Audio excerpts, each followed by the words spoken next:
देवादिदेव त्रिलोकेश्वर अखिल ब्रह्मांडेश्वर परमात्मा महावीर देवनी 12.5 વર્ષની સાધનાની આંતરકથા. બહુ જ પ્યારું સૂત્ર આપણી સામે છે. ગચ્છૈણાય પોતે અસરણાય. ગમે તેવી ઘટનાઓ ઘટ્યા કરે છે, પ્રભુ એ ઘટનાઓથી બિલકુલ બેખબર છે. ઘટનાઓ શરીરના સ્તર પર ઘટે છે, પ્રભુનો ઉપયોગ ભીતરના સ્તર ઉપર છે. આખી જ સાધના ઉપયોગની તમે ક્યાં કેન્દ્રિત કરો છો એના પર આધારિત છે. ધારો કે તમે પૂજા કરવા માટે ગયા, દર્શન કરવા માટે ગયા, દેરાસરમાં બેસી પણ ગયા, સામે રૂપનું એક્સ્ટ્રીમ પોઈન્ટ પરમાત્મા હાજર છે. તમારો વિચાર કોઈ ઘટનાની અંદર એકદમ કેન્દ્રિત થઈ ગયેલો હોય તો શું થાય? પ્રભુના દર્શનની ક્રિયા યંત્રવત થઈ જાય. તમે દેરાસરમાંથી બહાર નીકળો, તમને પૂછવામાં આવે કે આજે પ્રભુને આંગી કઈ ધરાવેલી હતી, તમે કહેશો મને ખ્યાલ નથી. શું થયું? શરીર દેરાસરમાં હતું, મન તમારું બહાર ઘટનામાં હતું. તો સૌથી પહેલી સાધના આપણે એ કરવી છે કે શુભ ક્રિયા જે વખતે આપણે કરતા હોઈએ ત્યારે આપણું મન સંપૂર્ણતયા એમાં ડૂબેલું હોય.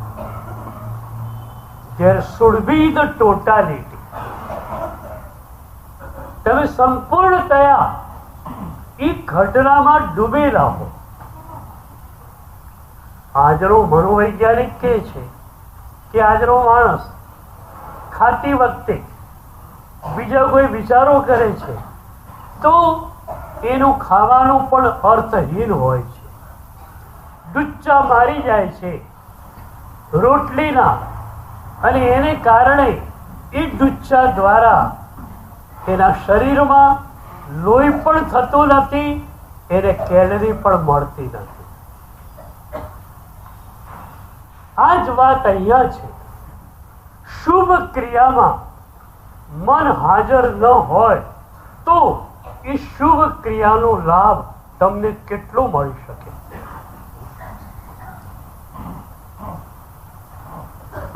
એના માટે શ્રીપાળ રાસે 7 ચરણો બતાવ્યા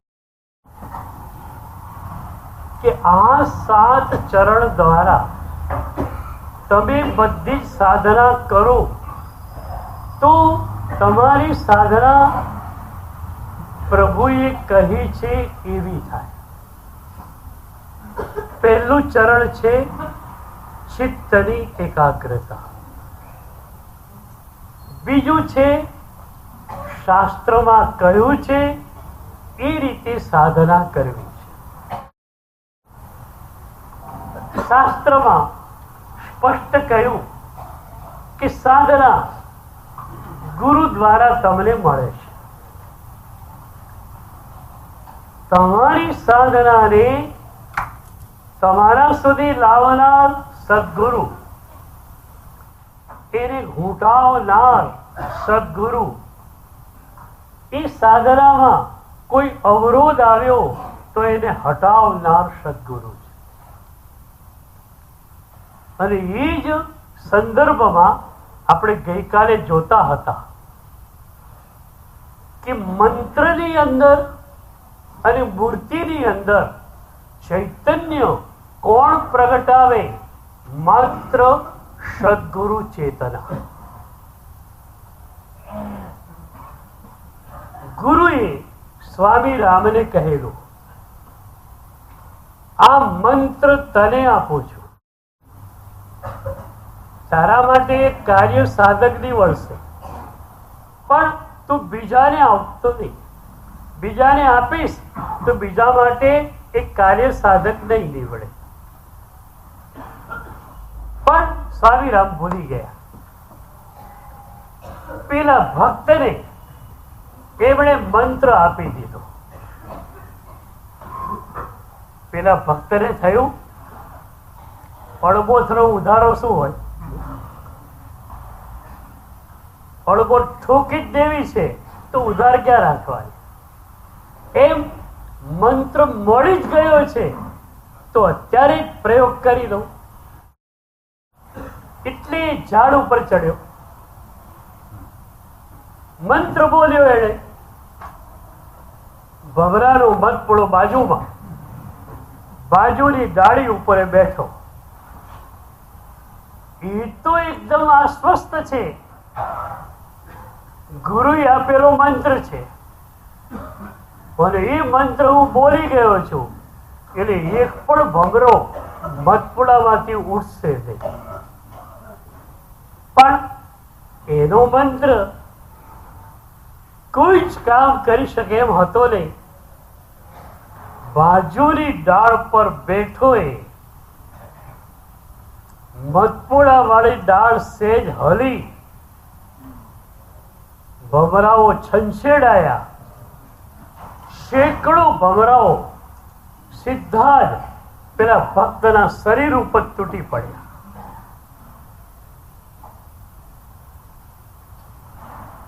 ડાળી પકડીને બેઠેલો અચાનક હુમલો થયો. ડાળ છૂટી ગઈ, ધમાક કરતો નીચે પડ્યો. સારું હતું, નીચે રેત હતી.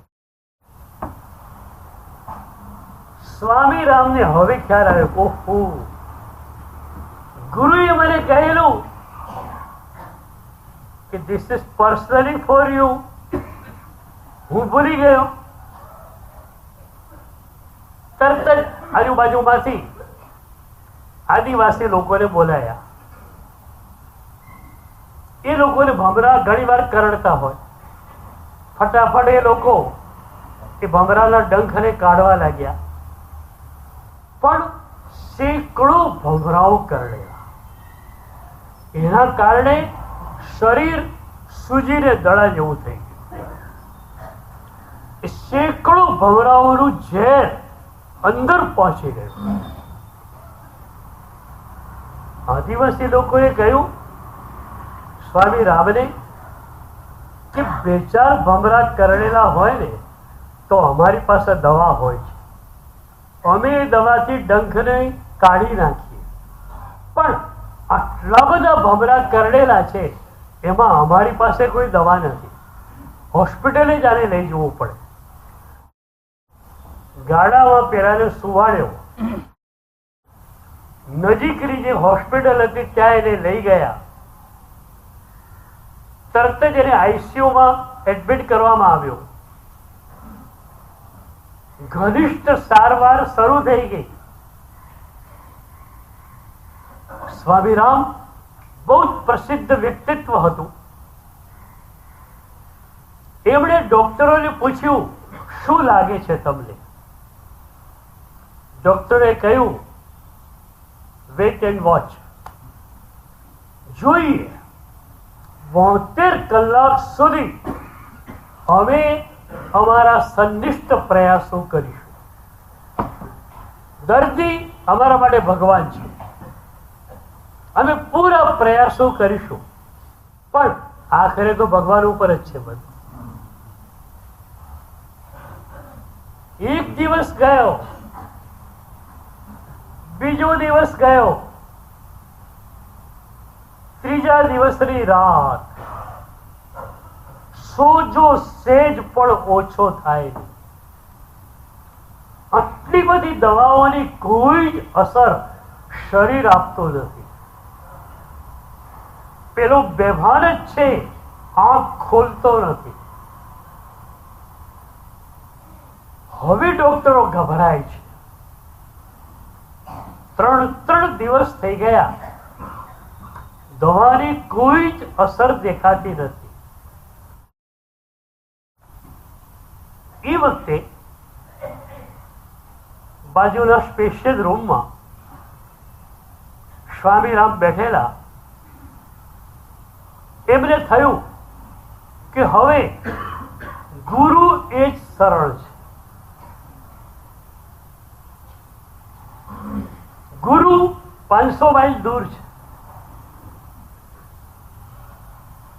હોસ્પિટલની એ ડિલક્સ રૂમમાં બારણું બંધ કરીને સ્વામીરામ ગુરુનું ધ્યાન કરે છે. કેટલી તાકાત ધ્યાનની છે! અરે ધ્યાનની વાત ક્યાં કરું, પ્રભુનું કે સદગુરુનું નામ સ્મરણ કરો ને તો પણ શું થાય એની વાત માનવીજય મહારાજ સાહેબે પદ્મ પ્રભુ સ્વામીના સ્તવનમાં કહી. નામ ગ્રહે આવી મિલે મન ભીતર ભગવાન. આપણા યુગના એક શ્રેષ્ઠ મહાપુરુષ કહે છે, નામ ગ્રહે આવી મિલે મન ભીતર ભગવાન. પ્રભુનું નામ સ્મરણ તમે કરો અને પ્રભુ તમારા હૃદયમાં આવી છે. એક ભાઈએ મને પૂછેલું કે સાહેબ, લોગસ સૂત્ર તો કેટલી વાર અમે બોલીએ છીએ અને લોગસમાં 24 તીર્થંકર ભગવંતોની સ્તુતિ છે. કુશભ મજીહંચ વંદે, દરેક પ્રભુનું નામ અમે ઉચ્ચારીએ છીએ. તો 24 ભગવંતોનું નામ એક વાર નહીં, વારંવાર ઉચ્ચારીએ છીએ અને છતાં પ્રભુ અમારા હૃદયમાં આવ્યા નહીં.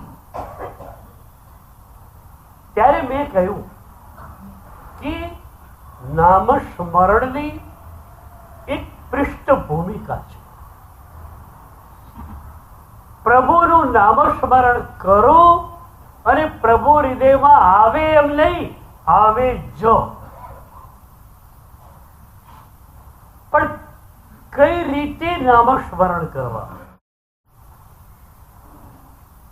ચૈતન્ય દેવી શિક્ષાષ્ટકમાં કહ્યું, નયનમ ગરદશ્રુ ધારયા વદનમ ગદગદ રુદ્ધયા ગિરા પુલકૈર નિશ્ચિતમ વપુઃ કદા તવ નામ ગ્રહણે ભવિષ્ય.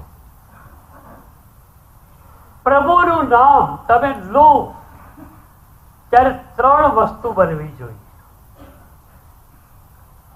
પહેલી વાત, નયનમ ગલદશ્રુ ધારયા, આંખોમાંથી આંસુની ધાર વહેતી હોય. મારા પ્રભુ, મારા પ્રભુ, મારા પ્રભુ.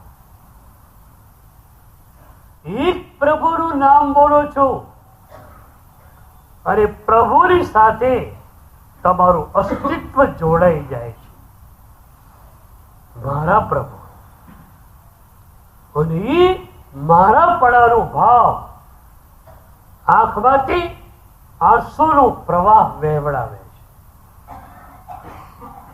પછી બીજી વાત કરી, વદનમ ગદગદ રુદ્ધયા ગિરા, ગળામાંથી ડૂસકા પ્રગટતા હોય.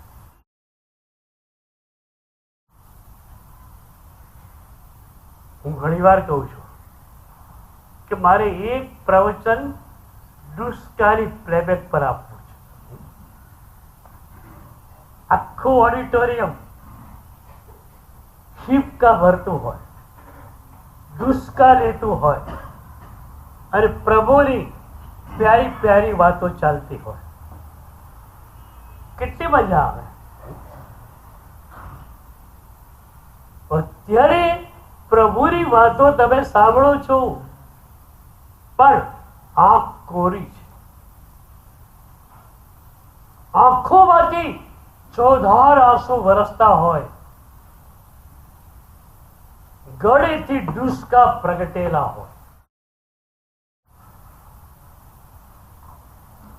સુરસાજીએ એક ધર્મલાભ શબ્દ સાંભળ્યો, શી હાલત એમની થઈ. પ્રભુ જે દિશામાં બિરાજમાન એ દિશામાં ઘૂંટણીએ પડી ગયા. આંખોમાંથી આંસુની ધાર, ગળે ડુસકા, અને ડુસકામાંથી ચડાઈને આવતા શબ્દો હતા, પ્રભુ ક્યાં તું ક્યાં હું. તું ત્રિલોકેશ્વર, અખિલ બ્રહ્માંડેશ્વર, મારા જેવી નાચી જ દાસીને તું યાદ કરે પ્રભુ. એ 15 કે 20 શબ્દો બોલ્યા પણ દુષ્કારી પ્લેબેક પર. અને ત્રીજી વાત છે,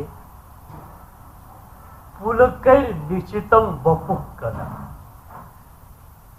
શરીર રોમાંચોથી ઉભરાઈ જાય. આ 3 રીતે પ્રભુનું નામ તમે લો, પ્રભુ હાજર થાય. નામ ગ્રહે આવી મિલે મન ભીતર ભગવાન. એ મહાપુરુષે અનુભવ કરેલો છે અને એમની અનુભૂતિ પછી આ એમની અભિવ્યક્તિ આવી છે. આવા મહાપુરુષો એમને એમ કશું લખે પણ નહીં. તો ધ્યાનમાં તો પ્રભુનું પ્રત્યક્ષ મિલન થાય જ, સદગુરુનું પ્રત્યક્ષ મિલન થાય જ, પણ નામસ્મરણમાં પણ આટલી તાકાત છે.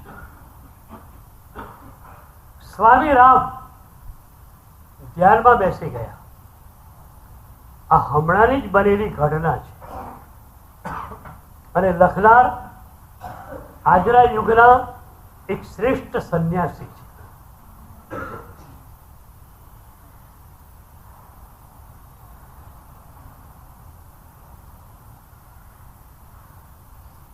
એ ધ્યાનમાં બેઠા,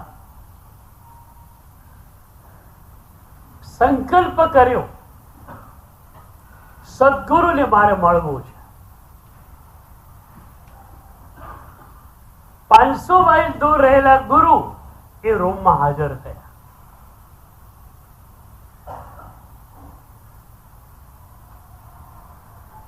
પૂછ્યું, કેમ મને યાદ કર્યો?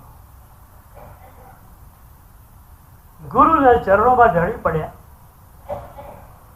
ગુરુદેવ, આપ તો અંતર્યામી છો, ભૂલ મારી થઈ. આપે તો સ્પષ્ટ કહેલું મંત્ર તારા માટે જ છે, બીજાને આપતો નહીં. મેં બીજાને આપી દીધો.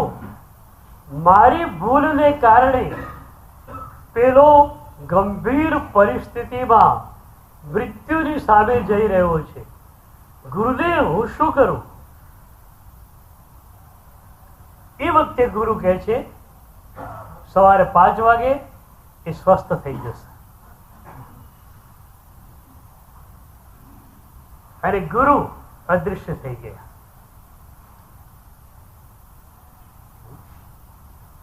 યોગીઓ અત્યારે પણ આવી રીતે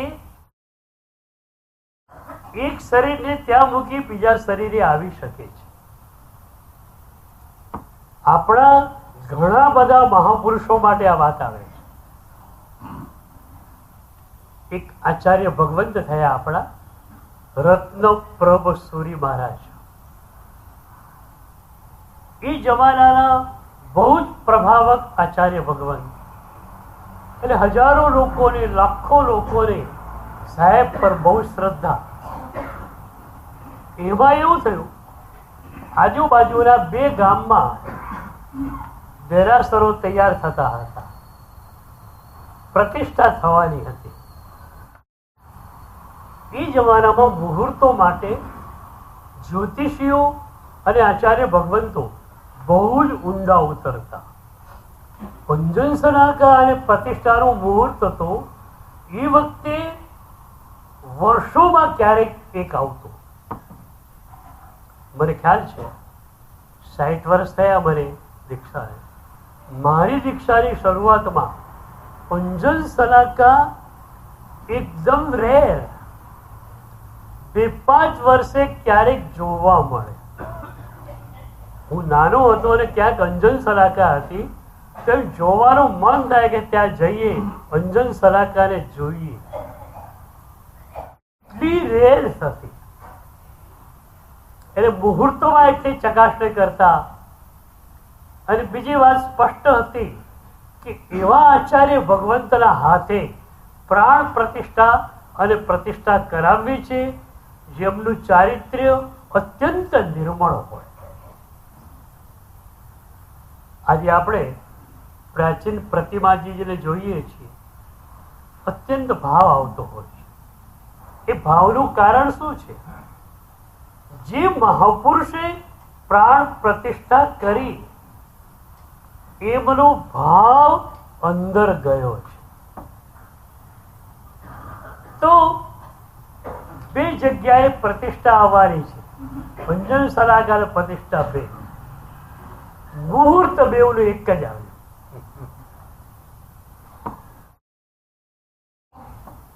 અંજન સલાકામાં તો 1 રાતનો ફરક આવ્યો, 1 રાત્રિ આવી ને 1 રાત્રિ આવી, એનો વાંધો ના આવે. પ્રતિષ્ઠાનો દિવસ એક જ, 2-4 કલાકનો ફરક હોત ને તો પણ સાહેબજી 5 ઘઉં હતું એટલે પહોંચી જાત.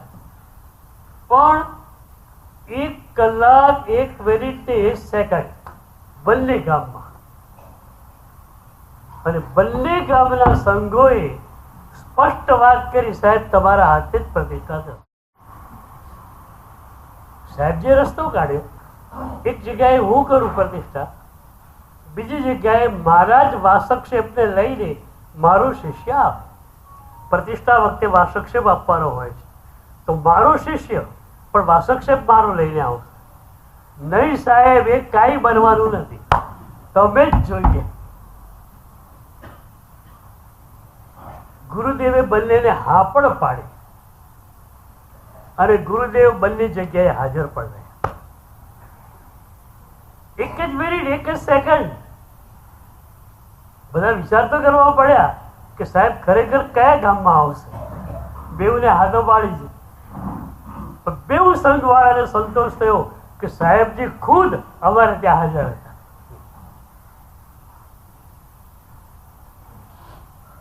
તો આ જે શરીર છે એનો સાધનાની દ્રષ્ટિએ એક મોટો લાભ છે. શરીર અહીં પડેલું હોય અને તમે થોડે દૂર રહીને તમને જોતા હો, કેવો અનુભવ થાય? અને તમે દૂરથી એને જુઓ છો, તમારો વૈરાગ્ય કેટલો પ્રજ્વલિત થઈ જાય. તો ગુરુએ સ્વામી રામને કહ્યું સવારે 5 વાગે પેલો સ્વસ્થ બની જશે. ગુરુનું વચન. સ્વામી રામ એકદમ સ્વસ્થ થઈ ગયા, ઊંઘી ગયા. અને જે મિરેકલ બન્યું છે, મેડિકલ બુલેટિન્સમાં આ મિરેકલની નોંધ લેવામાં આવી છે. બસ બરોબર 5 વાગ્યા સોજો ધીરે ધીરે ઉતરવા માંડ્યો. 10 મિનિટમાં સોજો ગાયબ. પેલા આંખ ખોલી. સ્વામીરામ ત્યાં, એક નર્સ ત્યાં. નર્સ વિચારવા પડે છે આ શું. તરત જ ફોન કર્યો મોટા ડોક્ટર. મોટી હોસ્પિટલ હતી, ડોક્ટર ત્યાં જ રહેતા હતા હોસ્પિટલમાં. ડોક્ટર દોડતા આવ્યા. ડોક્ટરે જોયું રાત્રે 4 વાગે જોઈને ગયા છે, કોઈ ફરક નથી. અને 5:15 વાગ્યા છે, સોજો ગાયબ. આંખ ખોલી એને કે મને ભૂખ લાગે છે, ખાવાનું આપો.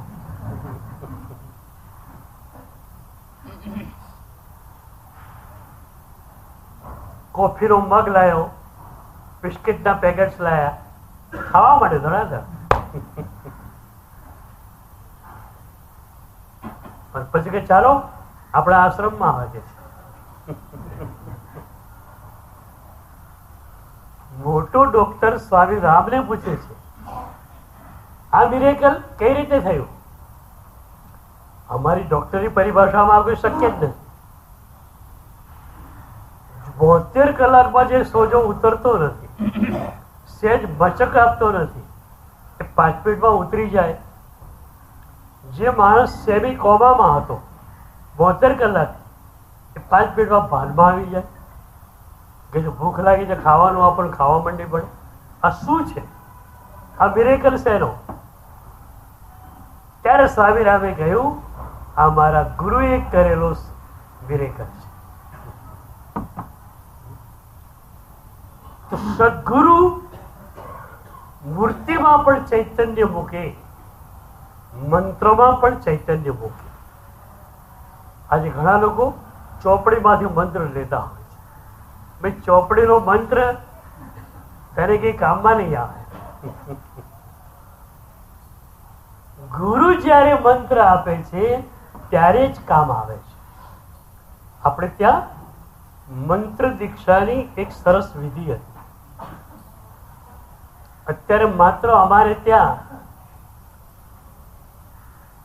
ગણિતપદ, પન્યાસપદ કે આચાર્ય પદના પ્રદાન વખતે એ વિધિ સચવાઈ રહી છે. મંત્ર દીક્ષાની વિધિ એ હતી કે ગુરુ એક એપ્રોપ્રિએટ મંત્ર નક્કી કરે અને એ મંત્ર શિષ્યના કાનમાં કે. જમણા કાનની પાસે ગુરુ પોતાનું મુખ લાવે અને પછી એ મંત્ર આપે. એને મંત્ર દીક્ષા કહેવાય. પાર્શ્વનાથ પંચકલ્યાણક પૂજામાં પાર્શ્વનાથ પ્રભુ અને કમઠ યોગીનો સંવાદ ચાલે છે ને, એમાં એક વાક્ય આવે છે, ક્યાં કાન ફૂંકાયા? ક્યાં કાન ફૂંકાયા? પાર્શ્વનાથ પ્રભુ કહે છે કે તને આટલી ખબર નથી પડતી કે તે જે પંચાગ્નિ જ્વલિત કર્યો છે એમાં સાપ બળી રહ્યો છે, આટલું તને ખ્યાલ નથી? તેરા ગુરુ કોણ હે બડા, જેણે યોગ ધરાયા, નહીં ઓળખાયા ધર્મ કો. છેલ્લે કહ્યું ક્યાં કાન ફૂંકાયા. ક્યાં કાન ફૂંકાયા? તે કયા ગુરુ પાસે કાન ફૂંકાયો? તો મજાની વિધિ હતી કે સદગુરુ તમારા કાનમાં મંત્ર આપે. અને મંત્ર શાસ્ત્રમાં લખ્યું છે એ વખતે શું થાય, સામાન્યતયા શબ્દો જે છે ને કાનમાંથી કદાચ મનમાં જાય, તમે અનુપ્રેક્ષામાં લઈ શકો. ગુરુએ આપેલો શબ્દ, ગુરુ એટલા ફોર્સથી એ શબ્દ આપ્યો છે કે એ શબ્દો કાનમાં જઈ અને સીધો ઊંચે સહસ્રારમાં જશે અને સહસ્રારને ખોલી નાખશે. અહીંયા 1000 પાંખડી વાળું કમળ છે જેને સહસ્રાર કહેવાય છે. જન્મો જન્મોથી એ બીડાયેલું પડ્યું છે. એ ક્યારે ખુલે? 3 રીતે ખુલે. પહેલી વાત તો આ, ગુરુએ મંત્ર દીક્ષા આપી, એ શબ્દ સીધો ત્યાં ગયો અને સહસ્ત્રાર ખીલી ગયું. બીજી વાત, કુંડલીની જાગરણ થાય, મૂલાધારમાંથી કુંડલીની નીકળે, આગલા ચક્રમાં થઈ અને સીધી સહસ્ત્રારમાં જાય ત્યારે પણ સહસ્ત્રાર ખુલી જાય. ત્રીજું, ગુરુ તમને આશીર્વાદ આપે, વાસક્ષેપ આપે, ત્યારે પણ તમારું સહસ્ત્રાર ખુલી શકે. તો મંત્ર દીક્ષાની આ મજાની વિધિ હતી. સાધના દીક્ષાની પણ વિધિ હતી.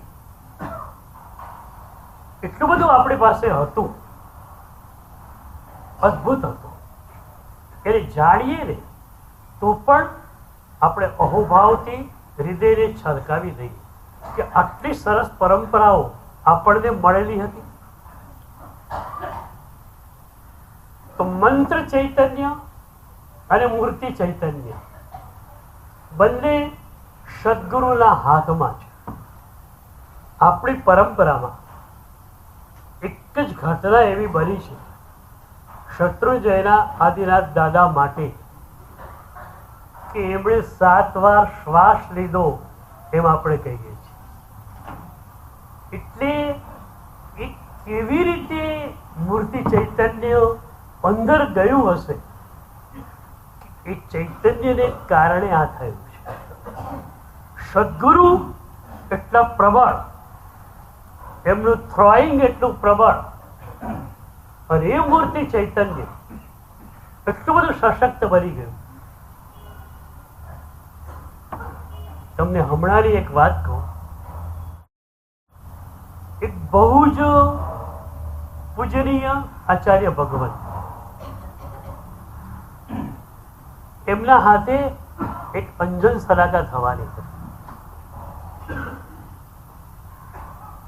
જે દિવસે અંજન સલાકા રાત્રે થવાની હતી, એ દિવસે બપોરે એ ગુરુદેવ પાસે આખું તીર્થ જેમણે બનાવેલું, કરોડો રૂપિયા ખર્ચીને, જેમણે મહોત્સવમાં પણ કરોડો રૂપિયા ખર્ચેલા, એ શ્રેષ્ઠી આવ્યા. ગુરુદેવે એમની બહુ ઉપબ્રિંગણા કરી કે તમે બહુ સરસ કર્યું, બહુ સરસ. એ વખતે એક વિદ્વાન મુનિરાજ ત્યાં બેઠેલા હતા.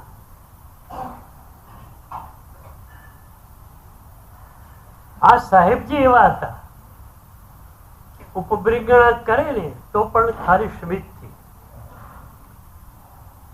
કોઈની પ્રશંસા શબ્દો દ્વારા લગભગ સાહેબજી કરતા નહીં. બહુ બહુ તો એટલું કે સારું કર્યું, પણ આજે તો 5, 10, 15 મિનિટ સુધી ઉપપ્રેંગણા કરી, જે એમની પરંપરામાં નહોતી. પેલા મુનિરાજને નવાઈ લાગી. એ શ્રેષ્ઠી ગયા પછી એ મુનિરાજે પૂછ્યું કે સાહેબજી, હું આપની જોડે વર્ષોથી છું, આપે આ રીતે કોઈની ઉપપ્રેંગણા કરી નથી. ત્યારે સાહેબજીએ કહ્યું કે અહીંયા હું આવ્યો ને ત્યારે 1-2 સૂચના એ શ્રેષ્ઠીને આપી, પણ એ સૂચનાનું પાલન એમણે કર્યું નહીં. ખરેખર મારા મનમાં કંઈ હોય પણ નહીં, હોઈ શકે પણ નહીં, પણ મારી પાસે જાગૃતિ તો હોવી જ જોઈએ. આજે રાત્રે મારે અંજન સલાકા માટે જવાનું છે. એટલે મને થયું કે મારા અજ્ઞાત મનોમાં આણે મારી વાત ન માની એનો સહેજ તિરસ્કાર કદાચ અંદર નહીં હોય ને. મારા અજ્ઞાત મનમાં સહેજ તિરસ્કાર કોઈના પ્રત્યેનો હોય, હું અંજન સલાકા કરી શકું. મારું હૃદય, મારું અસ્તિત્વ, મારું મન, મારું ચિત્ત પૂર્ણતયા નિર્મલ ન હોય ત્યાં સુધી હું અંજન સલાકા કરી શકું નહીં. એટલે એ ભાઈને કદાચ ખોટું લાગેલું હોય કે સાહેબે આમ કીધું, કેમ આમ કીધું, અથવા મારા મનમાં રહેલું હોય કે મેં આમ કહ્યું ને મારું કહ્યું માન્યું નહીં, તો એ વાત મારા અજ્ઞાત મનમાંથી નીકળી જાય એટલા માટે મેં એની પ્રશંસા.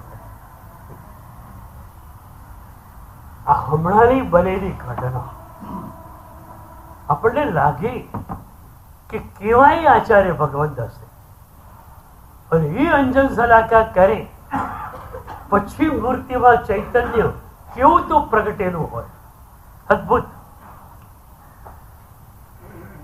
તો બીજું ચરણ કયું, શાસ્ત્રમાં કહ્યું છે એ રીતે બધી વિધિ કરવાની. એ પછી ત્રીજું ચરણ આપે છે ભાવની વૃદ્ધિ. જેમ જેમ ક્રિયા કરતા જાઓ તેમ તમારો ભાવ વધતો હોવો જોઈએ. કાલે સાંજે પ્રતિક્રમણ કર્યું હતું અને જે ભાવ હતો આજે સવારે પ્રતિક્રમણ કરો, ભાવ એનાથી વધારે હોય, બરોબર? ધારો કે તમે 50 દિવસથી પ્રતિક્રમણ કરો, ધારો કે ગઈકાલ સાંજનું પ્રતિક્રમણ 100મું પ્રતિક્રમણ હતું, એટલે 99 પ્રતિક્રમણ બેકિંગમાં હતા. એ 99 પ્રતિક્રમણની અનુભૂતિ ઉપર 100મું પ્રતિક્રમણ થયેલું. આ સવારે 101મું થયું એટલે બેકિંગ 100નું થયું. પહેલામાં 99નું બેકિંગ હતું, આમાં 100નું બેકિંગ થયું. ફરી આજ સાંજે કરો ત્યારે 101નું બેકિંગ હોય. ભાવની વૃદ્ધિ. પરમાત્માની પાસે જાઓ, સતત ભાવ વધતો જાય. પરમાત્માએ તમને શું આપ્યું તેનો વિચાર કરો ને, તમારો ભાવ એક્સ્ટ્રીમ પોઈન્ટ પર પહોંચે. જે કોઈ ન આપી શકે એ પ્રભુએ આપ્યું. શરીરની સ્વસ્થતા ડોક્ટર આપી શકે, એટલે ક્યારે પણ રોગમાંથી મુક્તિ પ્રભુ પાસે માંગવાની જરૂર નહીં. પણ સમાધિ જે કોઈ ન આપી શકે પ્રભુ આપે. મજાની વાત છે કે રોગ કદાચ રે, કર્મનો ઉદય હોય તો, પણ રોગની ક્ષણોમાં સમાધિ આપવાનું કામ પ્રભુ કરે. અને એટલે રોગનું કામ કરે અને સાધક પોતાનું કામ કરે. સાધકનું એક સૂત્ર છે, જેટલી પ્રતિકૂળતા વધારે એટલો આનંદ વધારે. હિંમતભાઈ બેડાવાળાને એક ભાવિકે આમંત્રણ આપ્યું કે મારે ત્યાં આપ પધારો, અઠવાડિયું રોકાવો. એ ભાઈની ઈચ્છા એવી કે આવા મોટા સાધક મારે ત્યાં રહે અને આરાધના કરે તો મારા ઘરમાં એમના આંદોલનો આખા પથરાઈ જાય અને પછી હું સાધના કરું તો મને એમની ઉર્જા મળે.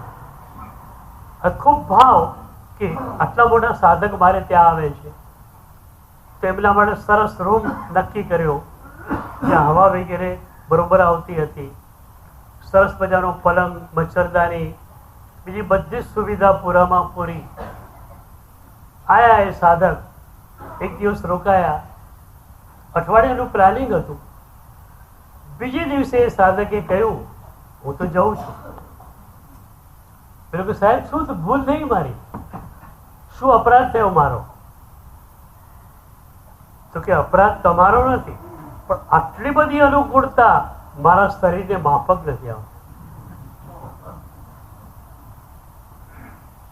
મારું શરીર પ્રતિકૂળતામાં ટેવાયેલું છે. થોડાક મચ્છર હોય, થોડી ગરમી લાગતી હોય તો આખી રાત હું કૌશક ધ્યાનમાં રહી શકું, છેવટે 4-3 વાગે તો ઉઠી જ જાઉં. એટલે પ્રતિકૂળતાથી મારું શરીર ટેવાયેલું છે. આ અનુકૂળતા મને માફક નહીં આવે, માટે જાઉં છું. તો પ્રભુ પ્રતિકૂળતાની અંદર પણ સમાધિ તમને આપે. એક વાત યાદ રાખો, અનુકૂળતા તમારી પાસે ગમે એટલી હોય, સમાધિ તમારી પાસે હોય તો પ્રભુએ આપેલી જ હોય. અનુકૂળતા સંપત્તિ તમને આપી શકે, સમાધિ પ્રભુ જ આપી શકે. એર કન્ડિશન રૂમમાં બેઠેલો હોય અને પરસેવે રેબઝેબ હોય, એક ફોન આવે, શેર બજારમાં કડાકો બોલ્યો એટલે કડાકો બોલી.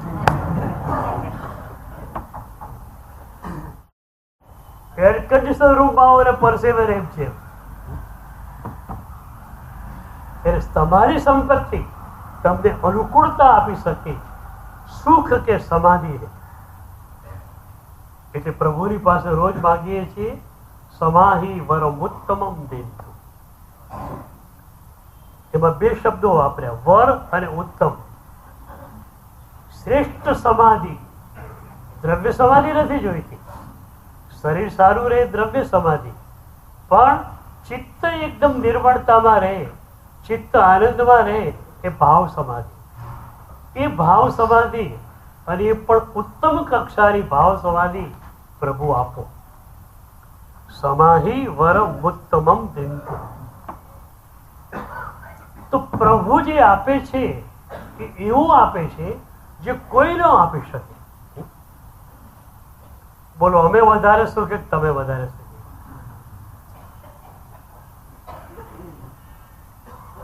વધારે સુખી કોણ? બોલો. બહેનો અને માતાઓને પૂછું, તમે વધારે સુખી કે સાધ્વીજી ભગવતીઓ વધારે સુખી? કોણ વધારે સુખી?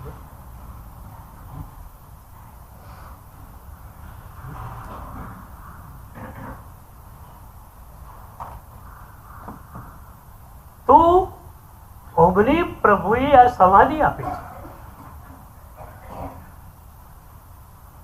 ગુંદેચા આરાધના ભવનના મજાના ઉપાશ્રયમાં આરામથી રહીએ એમ નહીં. ગમે ત્યાં જઈશું વિહારમાં આરામથી જ રહીશું. કારણ અમારી સમાધિ, અમારો આનંદ એને ઉપાશ્રય જોડે સંબંધ નથી, અંદર જોડે સંબંધ.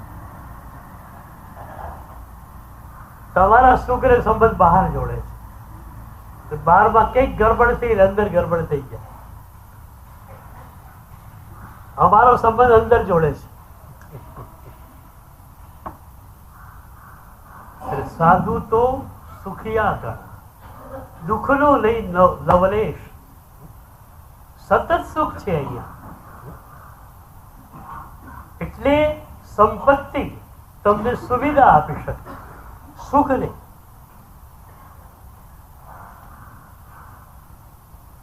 એર કન્ડિશન રૂમમાં બેઠેલો હોય અને પોતાનો કલીગ એ બાજુના ફ્લેટમાં રહેતો હતો, એ ફ્લેટ છોડી અને બહુ મોટા ફ્લેટમાં ગયો, એ કરોડો રૂપિયા કમાઈ ગયો, એ વાત આમ વિચારે ને તો પણ જલન પેદા થાય.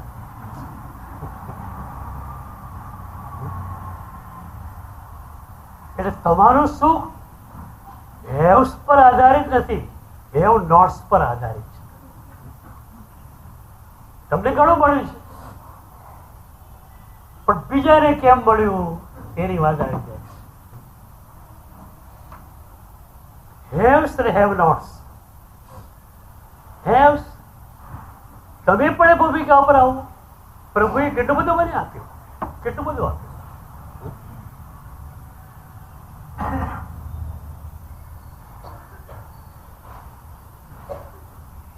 પેલા એક માજીની કથા આપણે ત્યાં આવે છે. દુઃખી હતા, ખબર પડી, જંગલમાં ગયા. એક દેવ હતા, અઠ્ઠમ કર્યો, દેવ પ્રસન્ન થયા. માગ માગ, માગે તે આપો. માજી બહુ હોશિયાર, કે આ 3 દિવસ ભૂખી રહીને દેવ પ્રસન્ન થયા. આજે કંઈક માગું, કાલે કંઈક બીજું યાદ આવે તો ફરી 3 દાડા ભૂખ્યા રહેવા પાછું આવવું પડે. હોશિયાર કે દેવ તમારું નામ લઈને જે વખતે જે વસ્તુ માગો એ મને મળી જાવ. આખી જિંદગી માટે દેવને કબજે કરી લીધું. દેવ કે તથાસ્તુ. આ તો ઘરે આવ્યા, હવે તો ચલો 7 માળની હવેલી થઈ જાઓ, 7 માળની હવેલી થઈ ગઈ. રાચરતી આવી જાઓ, રાચરતી. મારે પારણું કરવાનું છે, શીરો મગ આવી જાઓ, આવી ગયા. જે જોઈએ ફટાફટ હાજર. બાજુમાં બીજા માજી રે કે હાણે હાણે કર્યું શું કે છે, એને સીઆઈડી બરોબર કરી, ખબર પડી આ 3 દાડા ગેરહાજર હતી, ક્યાં ગઈ હતી, બરોબર પગરો લઈ લીધો. ચાલો હું બી ત્યાં પહોંચી જાઉં. એ બી ત્યાં પહોંચી ગઈ. એને પણ દેવને પ્રસન્ન કર્યા. દેવ કે માગ માગ માગે ત્યાં આપો. એટલે આ કે અમારા ગામના એક માજી હમણાં જ તમારી પાસે વરદાન માગીને ગયા છે, એને જે મળે એના કરતા ડબલ મને મળવું. દેવ કે તથાસ્તુ. હવે તો ઘરે આવીને એને 14 માળનો બંગલો, પેલીને 7 માળનો અને 14 માળ. હવે આને ખબર પડી પહેલી માજીને કે હું માગું એ તો મને મળવાનું, પણ આને ડબલ મળવાનું. મોટી મુશ્કેલી થઈ ગઈ. એને કેમ ડબલ મળે? માગવાનું બંધ કર્યું. એક દિવસ માગ્યું, પણ વિચાર કરીને કે હે દેવ, મારી એક આંખ ફૂટી જાઓ, હું કાળી થાવ તો ભલે કાળી, પેલી આંધળી થાય એને ડબલ મળે. મારી એક આંખ જાય ત્યારે 2 આંખ. ઈર્ષા શું કરે છે? પછી કે મારા બંગલાની આગળ એક કૂવો થઈ જાઓ, કાંઠા વગરનો. એના ત્યાં એક કૂવો થયો, પેલી 2 કૂવા થયા. પેલી થઈ ગઈ આંધળી, એટલી ખુશ થઈ ગઈ. એક છે આંધળી, કિનારા વગરનો કૂવો છે, પડી મરશે કે. આ દેવનું વરદાન મેળવીને શું મેળવ્યું એને બોલ? એટલે આટલું એક સૂત્ર યાદ રાખવું આજનું, કે બીજાની સંપત્તિ કે બીજાની ગુણ સંપત્તિ જોઈને જેને આનંદ થાય એ જ પ્રભુ શાસનમાં પ્રવેશેલો ભક્ત છે. ફરીથી, બીજાની સંપત્તિ અને બીજાની ગુણ સંપત્તિ જોઈને જેને માત્ર ને માત્ર આનંદ થાય એનો પ્રભુ શાસનમાં પ્રવેશ થયેલો છે. આશીર્વાદ આપું, તમે બધા પ્રભુ શાસનમાં પ્રવેશેલા હો. પ્રભુ મહાવીર દેવનું નિર્વાણ કલ્યાણક આવી રહ્યું છે. એ નિર્વાણ કલ્યાણકનો છઠ 13 અને 14 હોય છે. એની બધી વિધિ પણ કરવાની હોય છે. પ્રભુ ગયા, નિર્વાણને પામ્યા, પણ આપણને કેટલું બધું આપીને ગયા છે. એટલે એ પ્રભુના ઉપકારને યાદ કરીને સેંકડો હજારો ભક્તો છઠ તપની તપશ્ચર્યા કરશે. શ્રી સંઘમાં પણ સમૂહમાં છઠ તપની તપશ્ચર્યા થવાની છે. વધારેમાં વધારે માત્રામાં સાધકો એનો લાભ